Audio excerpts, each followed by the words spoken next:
మాట్లాడేటప్పుడు మరి కేటీఆర్ గారు క్యారెక్టర్ గురించి మరి వారి గతంలో వారు చేసినటువంటి కార్యక్రమాల గురించి మహిళల మీద వారికి ఉన్నటువంటి మరి చులకన భావం గురించి మాట్లాడుతూ మరి ఆయన నన్ను రెచ్చగొట్టే విధంగా మాట్లాడినప్పుడు నేను భావోద్వేగానికి లోనై మరి కొన్ని ఆయన మీద నేను విమర్శలు చేయాల్సిన అవసరం వచ్చింది.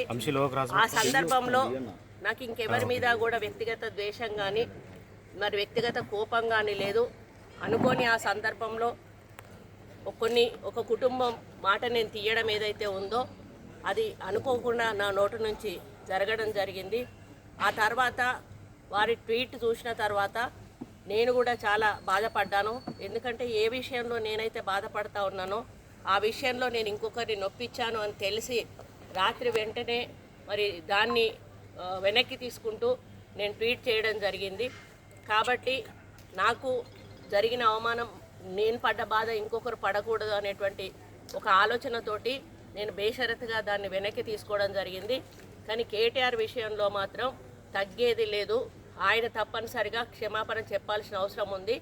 ఆయనే చేసేదంతా చేసి ఈరోజు నన్ను క్షమాపణ చెప్పాలి అని డిమాండ్ చేయడం ఏదైతే ఉందో మరి దొంగ అని తనే దొంగ అని అరిచినట్టుగా ఉంది.